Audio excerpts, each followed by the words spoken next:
del efecto invernadero, si ya lo conocen, pero además de conocer el efecto invernadero, espero que también conozcan que no solamente el dióxido de carbono es un gas de efecto invernadero. Siempre hablamos del dióxido de carbono porque es el más abundante. Bueno, también el agua, pero el agua esa pues va bien y es otra historia. Pero hay muchos otros gases que también generan calentamiento y hoy voy a concentrar mucho la atención en el metano. Bueno, esto es aumento de la temperatura observada, ¿no? Esto pues genera mucha claridad de lo que está sucediendo y pues son los combustibles fósiles los principales responsables del problema, ¿no? Es prácticamente el 80% del problema provocado por los combustibles fósiles.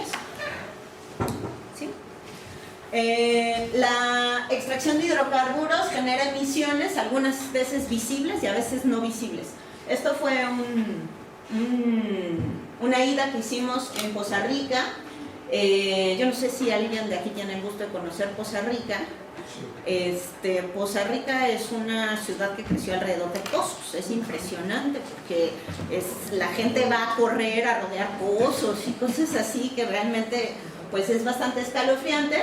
Y nos fuimos con unos compañeros gringos de Texas que tenían una cámara especial que permitía ver emisiones, incluidas las de metano, y hacer visible que a pesar de que pues a lo mejor tenían alguna clase de tecnología que hacía que no se viera el humo ese negro que a veces se ve y que asusta, aunque no veamos físicamente las emisiones, siguen estando ahí, ¿no? Y tienen diferentes efectos en la salud. Bueno, el fracking, no solo de gas, esto es una de las partes importantes que hay que decir, también es petróleo.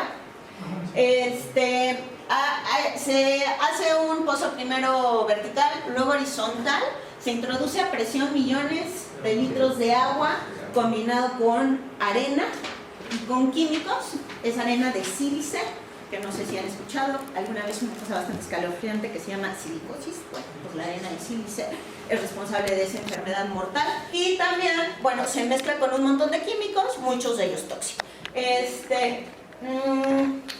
¿Por qué estamos haciendo fracking? ¿Por qué hay fracking? Aquí bueno, podemos ponernos un poco sofisticados y hablar de hidrocarburos convencionales e hidrocarburos no convencionales. Los hidrocarburos convencionales son los que desde hace mucho tiempo se vienen extrayendo. Pero bueno, ustedes y yo aprendimos en primaria que los hidrocarburos eran recursos naturales finitos, ¿no? Y como le hemos metido a sacar y a sacar y a sacar y a sacar, pues ya queda muy poco del petróleo y el gas fácil. Entonces, como solo queda el difícil, pues necesitamos invertir un montón de energía, meterle un chorro de químicos, hacer un montón de cosas que realmente son desquiciantes porque es un costo.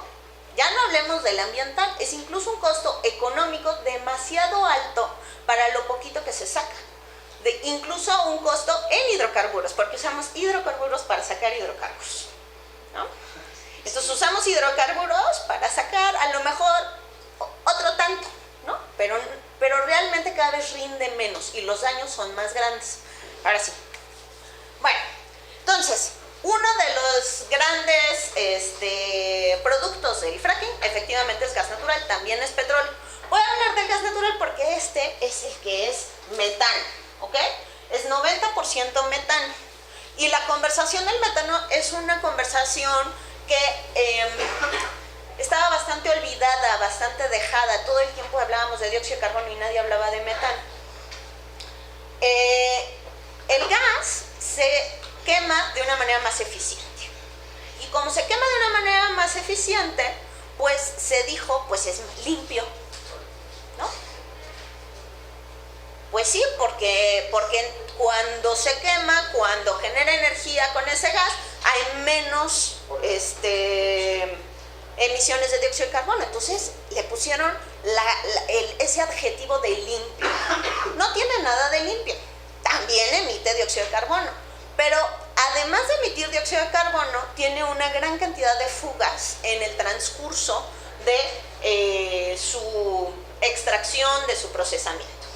Y un tema muy importante es que no es un combustible de transición. Este es un discurso que entró muy fuerte en Estados Unidos y que dijo, es que como no podemos entrarle a las renovables tan rápido, hay que entrarle primero al gas. Y después de ahí nos vamos a brincar a las renovables. Y es un periodo que vamos a usar de transición. Hay muchas partes que tienen engaño en estas palabras. Y la primera y más importante es, no hay nada que se le parezca a la infraestructura que se requiere para extraer gas, a la infraestructura que se requiere para tener renovables. Cuando tú tienes que extraer gas, tienes que hacer los pozos, tienes que tener las plantas de compresión, tienes que tener los gasoductos, tienes que tener las plantas que procesan gas. No tiene que ver con tener solar o eólica. Y la discusión de solar y eólica la vamos a poner en pausa, de eso no voy a hablar ahorita, ¿no? No las estoy defendiendo ultranza de ninguna manera, no soy suicida. Entonces, pero tampoco tiene ningún sentido lo que están diciendo, no hay una transición, ¿ok? No sé cuántas me faltaban acá. El gas natural es 86 veces, tiene 86 veces más capacidad de calentamiento que el dióxido de carbono en 20 años. Entonces, aquí lo que quise hacer fue representar una molécula de metano que genera el calentamiento de todas estas de dióxido de carbono. Ahora, volvamos, no quiero engañarles, hay más dióxido de carbono en la atmósfera, sí lo hay, ¿no? Y nos preocupa el dióxido de carbono por una razón también importante, que es que además dura más tiempo en la atmósfera. El dióxido de carbono que emitieron en 1920 todavía nos está generando calentamiento hoy, ¿no? El metano es más inestable y se degrada en la atmósfera, dura menos tiempo, pero 20 años de ser 86 veces más poderoso del dióxido de carbono no me parece nada despreciable. Es bastante, es significativo. Y ustedes han escuchado que el reporte del IPCC nos dice que tenemos cuántos años para no llegar a escenarios de desastre. No es al 2030, ahora 2019 tenemos 11 años. De hecho, 10 y medio, ¿no? Entonces, 20 años de emitir esta porquería sí es un problema, ¿no? ¿Ok? Bueno, entonces, les comentaba yo, el gas natural tiene importantes fugas en su producción, procesamiento, transporte y distribución, y además, al quemarse, genera CO2. Bueno, y el metano ha ido creciendo en nuestra atmósfera. No solo el gas es la única fuente de metano, la putrefacción en general nos trae metano. El tema del manejo de la basura es muy importante en esta conversación y, naturalmente, ¿qué? El ganado, ¿no? Ese es lo más famoso. Las vacas son muy famosas por su gran huella de metano, pero un científico que tiene investigación realmente muy interesante, que se llama Howarth, se los recomiendo si son clavados y quieren estudiarle. Él ha demostrado cómo pues no está aumentando la cantidad de vacas que tenemos en el mundo. Eso ha sido más o menos estable en los últimos años, pero sí ha aumentado la extracción de gas de lutitas, del que se saca con fracking, y esto ha representado un aumento en el metano en una temporada bastante reciente. Estamos hablando del 2008 más o menos, cuando se empezó el boom de extracción de gas en Estados Unidos, que es donde más ha sucedido, ¿no? Entonces esto es algo importante. Ahora, esta gráfica desafortunadamente es un tilín vieja, pero sigue siendo muy importante que la entiendan. Espérenme tantito porque no está tan fácil, ¿ok? Tenemos aquí el aumento de la temperatura, ¿no? Que va en estos años. Aquí estamos a 2005, si no me equivoco, ¿ok? Y estamos viendo posibles escenarios. Y esos posibles escenarios hablan de diferentes reducciones, ¿ok? Entonces, la referencia es, pues seguimos creciendo, nos vale todo y ya nos freímos, ¿no? Básicamente. Que pareciera que ese es el comportamiento que más o menos estamos siguiendo, ¿no? Ok, otra posibilidad es, hay que recortar las emisiones de dióxido de carbono, y entonces entramos en un panorama de la gráfica esta roja, que está acá. Igual nos pasa de lo que quisiéramos, que son los 2 grados, que de hecho quisiéramos el 1.5, ¿no? Pero ya nos dicen que lo del 1.5 es bastante difícil. Si no hacemos medidas de reducción de metano y otros gases de corta duración, no vamos a poder quedarnos por debajo de los 2, arribita del 1.5. Ese es el mensaje que les quiero dar aquí, que tenemos que ver diferentes elementos que que generan emisiones.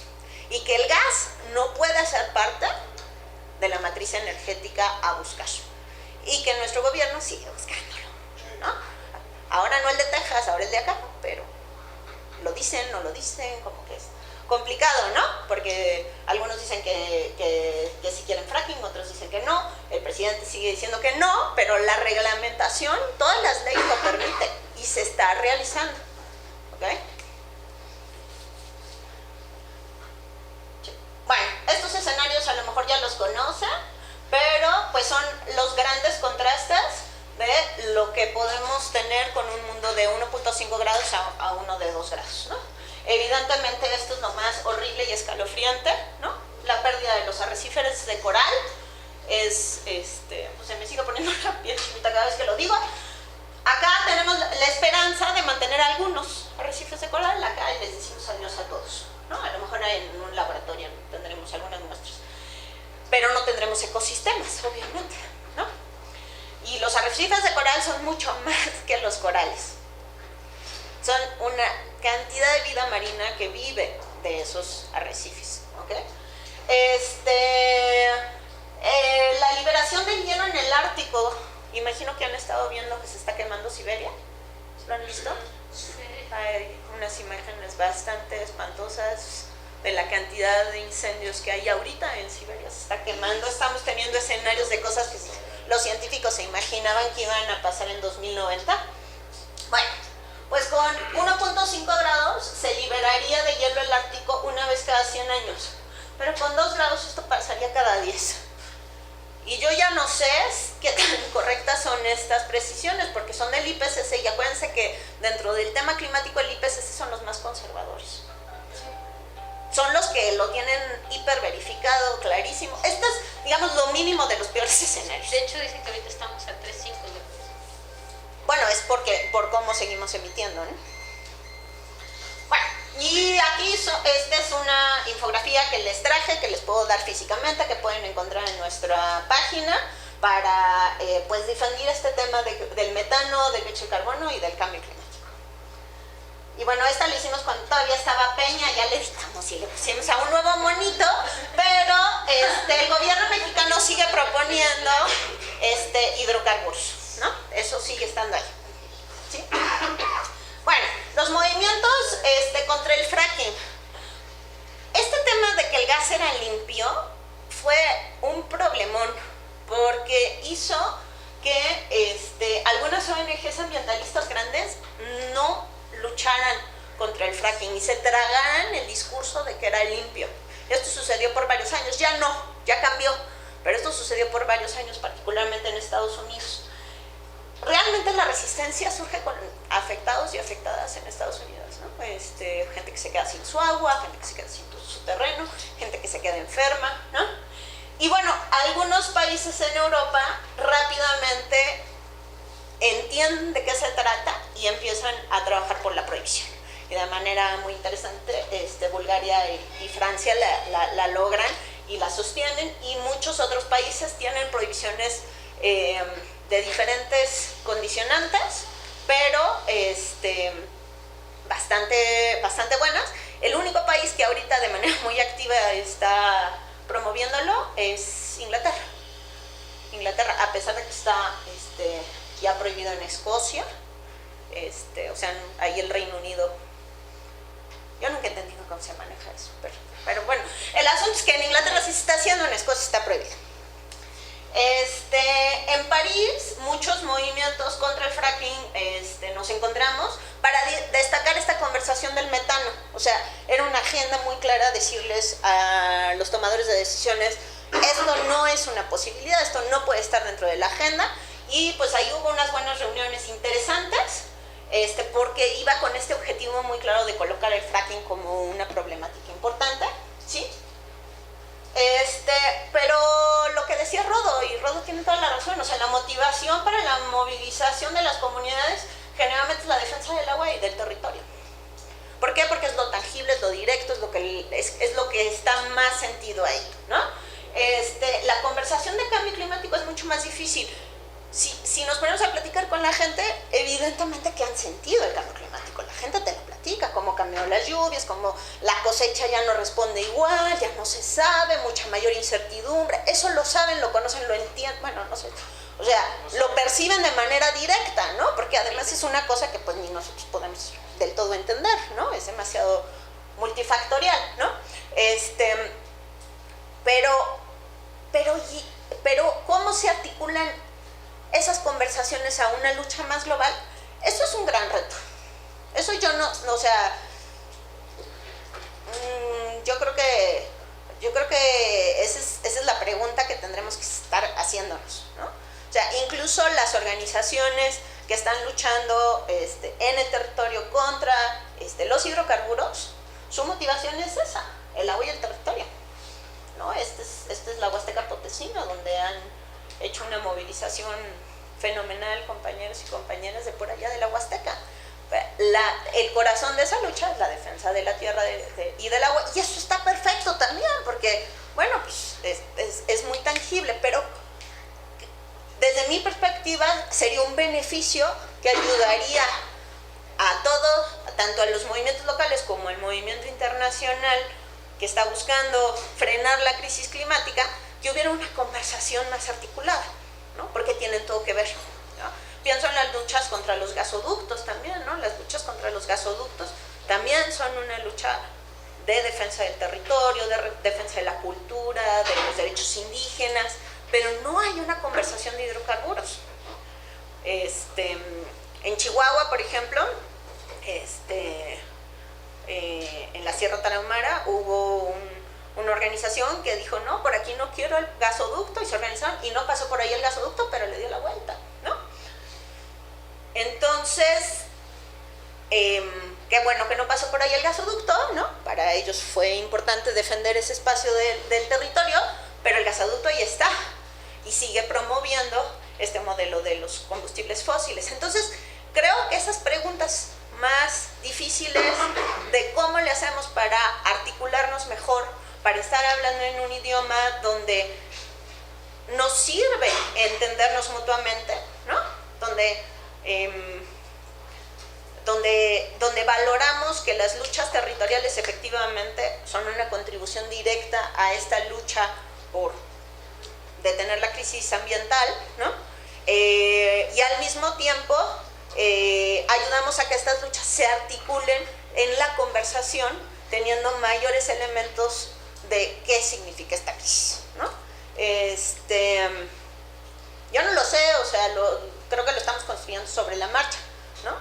Desde la Alianza estamos preparando unos talleres que vamos a llevar a algunas comunidades afectadas por hidrocarburos, por la extracción de hidrocarburos. Estamos preparando materiales, es un taller chiquito y demás, pero para nosotros es parte de algo más grande y de esta conversación que se está tratando de impulsar en nuestro país, pero se necesita mucho más, ¿no? Y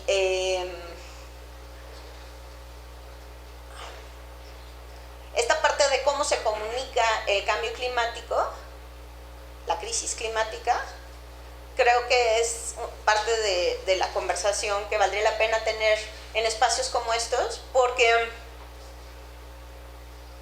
sobre todo desde el lado de los gringos, mucha de la gente que ha trabajado cambio climático siempre trae este tema de la esperanza, ¿no?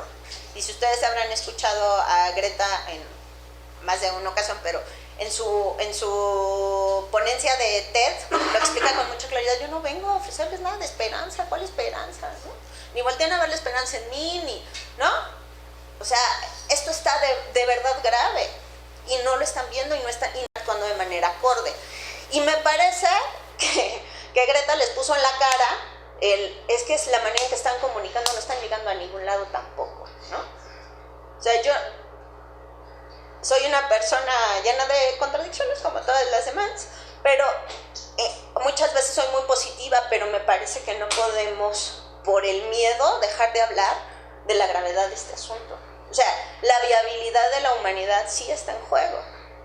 Y no estamos hablando de cualquier cosa, porque lo primero que se va a venir muy difícil va a ser el tema de los alimentos.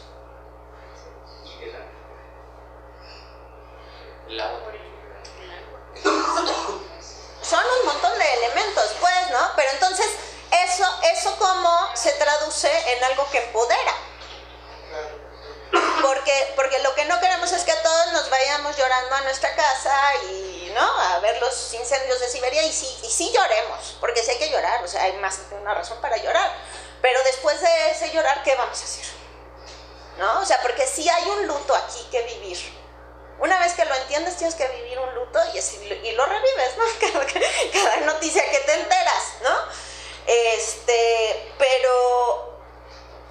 Pero sí necesitamos, en el ejercicio de la honestidad, ver cómo vamos a presentar ahora qué, ¿no? Y a mí me queda muy claro que el tema de los combustibles fósiles no hay vuelta de hoja, o sea, se tienen que quedar en la tierra. No los podemos seguir extrayendo. Que luego, ¿cómo le vamos a hacer para generar economía o modos de vida, o que si es solidaria, que si tenemos que decrecer? Toda esa conversación es sumamente importante y muy difícil, pero la de los hidrocarburos no tiene vuelta de hoja. No los podemos seguir sacando. Y eso le asusta a la gente, porque la gente toma el autobús, porque la gente come maíz que se cosechó con un tractor, porque prendemos la tele en la noche y porque todo lo demás, o sea, sí, ¿no? Pero sí, a mí me inspira un montón Greta, y otro movimiento que me inspira un montón, y no necesariamente me toca a mí decirlo aquí porque sé que iba a venir Extinction Rebellion en México, pero también es mucha inspiración y es muy diferente el giro. Yo no sé qué tanto han escuchado de ellos y saben de qué se tratan, ¿no? Bueno, va rápido, ¿ok? Y esto sí no lo preparé. Ok, déjenme tomar tantito agua. Extinction Rebellion surge en Inglaterra y surge bajo una serie de premisas. Y lo que dice, esta crisis ambiental es devastadora, no podemos seguir igual, y lo que se ha venido haciendo hasta el momento no ha funcionado. No podemos seguir firmando peticiones, no podemos seguir simplemente a marchar un día, no podemos ir a tocarle la puerta de manera muy amable a nuestros representantes, cambiarle aquí una ley a la otra y no sé qué. ¿Por qué?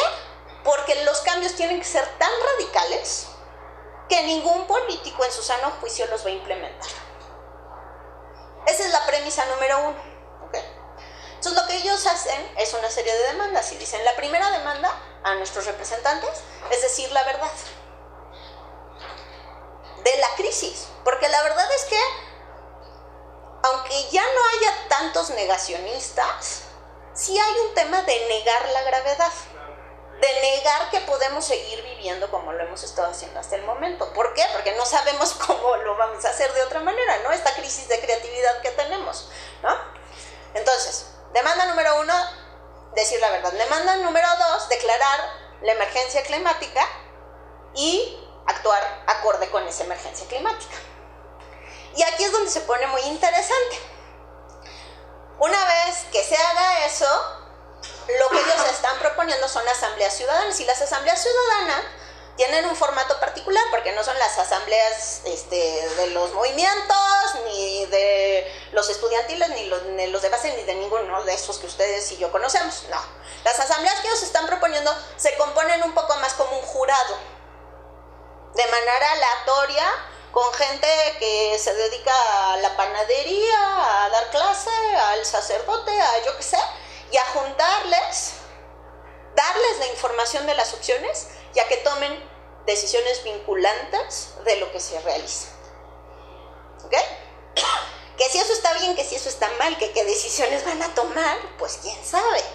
Pero lo que está interesante de lo que propone Extinction Rebellion es que ya no son un movimiento que dice, y nosotros decimos que sí a la solar, o no a la nuclear, o yo qué sé, sino que nosotros no lo vamos a decidir, lo vamos a decidir de manera democrática.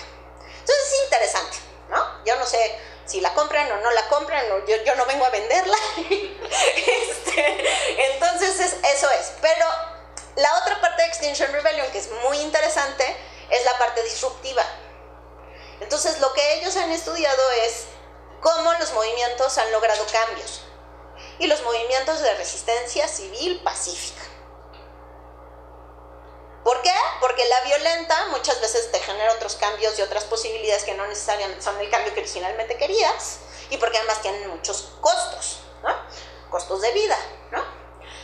Entonces ellos proponen hacer una resistencia civil pacífica disruptiva. Y entonces Extinction Rebellion el año pasado paralizó Londres algunos días, y este año ya más días. Se fue a cerrar el centro de Londres por 5 días, si no me equivoco, más o menos en abril, ¿no? A llevar macetas y plantas y a sentarse ahí y a ya arriesgar arresto, ¿no?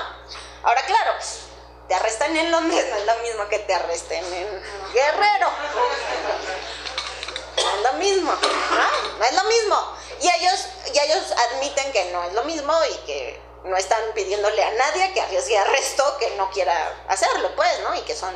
Pero lo que sí me parece muy interesante es que dices que tenemos que ser disruptivos. Y ser disruptivos es ir a las capitales. Ir a las capitales a donde más les duele. A donde de verdad tengas pérdidas económicas. Claro que vas a fastidiar al trabajador que quería llegar a la chamba, también, ¿ok? ¿No? Pero lo que tú quieres fastidiar es a los grandes capitales financieros. ¿Cuánto le cuesta a Londres estar paralizado? 5 días. No sé, seguro los datos los pusieron ahí, búsquenle a las notas, no me lo traje. Pero, bueno, esa es otra propuesta que me parece súper interesante, que Extinction Rebellion en México, que están los compañeros con los que conocemos desde hace muchos años y hemos estado platicando, pues también es, a ver, ¿no? Punto número 1, si quieres hacer acciones disruptivas tienes que tener números, ¿no? No nos vamos a ir los de este salón a bloquear Reforma, ¿no? Y por 5 días, ¿no? No lo vamos a hacer, porque no podemos, punto, ¿no? Entonces, sí se tiene que crear un tema mucho más masivo, ¿no? Entonces, para tener mayor impacto. Entonces, ahí se los dejo, ¿no? Porque había la manifestación de que no todo el mundo lo conocía. Échenle una mirada, ahí no sé cuánto material disponible en español haya, pero hay algunos videos en inglés que están súper interesantes explicando su perspectiva. Y bueno, ya hay Extinction Rebellion en muchos países, hicieron bloqueos en diferentes lados, y pues van a seguir haciéndolos, ¿no? Heathrow, que es el aeropuerto más grande de Londres, tiene un plan de expansión de nuevas pistas, y entonces una de sus propuestas era volar drones para paralizar Heathrow, ¿no? Que ya no tienen cuervos allá. Bueno, o sea, y además la pena por volar drones cerca de un aeropuerto es de 20 años de cárcel, allá pues, ¿no? Entonces, o sea, pues ya son tácticas de mucho mayor confrontación, ¿no? Y bueno, ahí están, ¿no? O sea, sí. Bueno, pues hasta ahí llego yo, no sé si haya comentarios.